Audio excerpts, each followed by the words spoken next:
Formula One stands as one of the most fiercely competitive sports in the world, with just 20 drivers granted the opportunity to participate in this continuously evolving arena. Nearly every season witnesses the arrival of fresh talent onto the grid, with each required to deliver instantaneously to secure their position in the sport. These days, rookies face intense scrutiny for their performances and endure harsh judgment from teams, media, and the general public alike. However, this scrutiny isn't fair. It's not easy to step into a Formula One car and instantly achieve top results. Only a select few drivers possess the natural instinct for racing with these cars and effortlessly sync with the F1 machines in a seamless manner from the very beginning. So let's take a look at some of the standout rookie drivers Formula One has seen in the last 10 years who impressed everyone in their debut season. Starting with the year 2014. That year saw 3 rookies: Kevin Magnussen for McLaren, Danny Kvyat for Toro Rosso, and Marcus Ericsson for Caterham.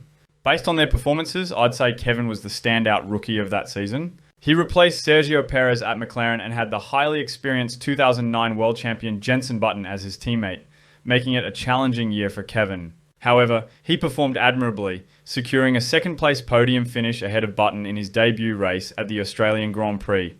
That's undoubtedly one of the most impressive career starts in F1. Nevertheless, McLaren's car that season lacked competitiveness, preventing them from contending for wins and podiums. Kevin finished 11th in the championship standings, while Button finished 8th. While it was somewhat expected for Magnussen to trail behind Button in the championship, Kevin was consistently close to Button's performance in most races. He scored points regularly and played a vital role in securing 5th place for the team in the constructors' standings. Danny Kvyat's performances were also noteworthy, with 5-point scoring finishes for Toro Rosso. Despite his efforts, he was outperformed by his teammate Jean-Éric Vergne in the championship standings. Kvyat ultimately finished 15th, trailing his teammate by 14 points. That season, Kvyat became the youngest point scorer in Formula One, a record previously held by Sebastian Vettel. Even though Danny was outperformed by his teammate by a significant margin, he was promoted to Red Bull for the following year, which seemed a bit unusual, but hey, that's Red Bull for you. In 2015, the grid welcomed several rookies, including Carlos Sainz, Roberto Merhi, Will Stevens, Max Verstappen, and Felipe Nasr. However, it was Max who truly stood out. Max delivered one of the most impressive rookie seasons in the sport's history. Racing for Toro Rosso alongside fellow rookie Carlos Sainz, Verstappen showcased dominance from the outset. Although he encountered some setbacks in the first half of the season resulting in retirements, he rebounded strongly in the latter half, consistently outperforming Sainz and securing solid points finishes. His standout moment came in Austin, where he clinched a remarkable 4th place finish. Ending the season in 12th place with 49 points, Verstappen outshone his teammate Sainz, who finished 15th with 18 points. Thanks to Max's stellar performances, Toro Rosso achieved 7th place in the championship that year. Verstappen's exceptional debut season caught the attention of Red Bull, leading to his promotion to the senior team after just 4 races in 2016. Felipe Nasr also did a super job at Sauber in his first year. In 2016, there were 3 rookies: Jolyon Palmer for Renault, Pascal Wehrlein, and Rio Haryanto for Manor Racing. However, given the nature of their backmarker cars, it's challenging to distinguish the standout rookie among them. Only Palmer and Wehrlein managed to score a single point each, while Rio failed to secure any points. It's worth noting that Rio participated in only the first 12 races, unlike the other 2 who completed a full season. Palmer, despite scoring 1 point, faced 8 retirements, highlighting the difficulties of the season. Given these circumstances, it's difficult to identify the best rookie of 2016, as they kinda performed in line with the capabilities of their respective cars. Let me know in the comments down below who you would pick as the best rookie of 2016. 2017 was an interesting one. Esteban Ocon joined Force India, Lance Stroll signed with Williams, and Stoffel Van Dorn competed for McLaren. It was one of those rare seasons where all rookies showcased impressive performances. They all demonstrated similar levels of skill compared to their teammates and secured strong points finishes. If I had to choose, I'd lean towards Lance Stroll. His podium finish in Baku made him the youngest rookie and the second youngest driver after Max Verstappen to stand on the Formula One podium. Finishing just 3 points behind his more experienced teammate Felipe Massa speaks volumes about his performance that season. Despite a rocky start, he bounced back stronger in the second half of the season. Considering Stroll's leap from Formula 3 to Formula 1, his rookie season was quite impressive. While Ocon also delivered impressive performances, I didn't select him mainly because he had already raced for Manor Racing in the second half of 2016, giving him more F1 experience than Stroll. Van Dorn too performed admirably against his two-time world champion teammate Fernando Alonso, finishing just 4 points behind him. And to be fair, all the rookies excelled that season. The 2018 season welcomed 4 rookies to the grid: Pierre Gasly and Brendan Hartley at Toro Rosso, Charles Leclerc at Sauber, and Sergei Sirotkin at Williams. Among them, the standout rookie was Charles Leclerc. With his Formula 2 title win preceding his Formula 1 debut, expectations were already sky high for him. Despite the challenges of driving a less competitive car like the Sauber, Leclerc extracted every ounce of performance from it. His exceptional performances in both qualifying and races contributed significantly to the team's total of 48 points, of which he secured 39. Dominating his teammate Marcus Ericsson, Leclerc finished an impressive 13th in the standings. His stellar performances caught the attention of the paddock, leading to a contract with Ferrari for the following year. Pierre Gasly also impressed in his debut season, outperforming his rookie teammate Brendan Hartley. Gasly ended the season in 15th place with 29 points, while Hartley finished in 19th with just 4 points. Gasly's standout moment came in the second race in Bahrain, where he secured a commendable 4th place finish. Similarly to Leclerc, Gasly's remarkable performances earned him a promotion to the senior Red Bull team for the following season, filling the seat left vacant by Daniel Ricciardo, who moved to Renault. In 2019, the F1 grid welcomed 4 new rookies: Alexander Albon, George Russell, Lando Norris, and Antonio Giovinazzi. This season stands out as my personal favourite.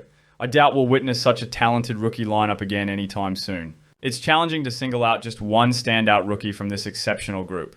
Each of them demonstrated brilliance in their debut season, leaving an immediate impression. George Russell joined F1 with Williams Racing after clinching the F2 championship in his rookie year, triumphing over Norris and Albon. Despite Williams having the slowest car on the grid that season, Russell was pushing that car to its limits. And even though he finished at the bottom of the standings with no points, he consistently outperformed his teammate Robert Kubica. Alex Albon started his F1 journey with Toro Rosso, scoring valuable points in the first 12 races before being promoted to the senior Red Bull team mid-season, replacing Pierre Gasly.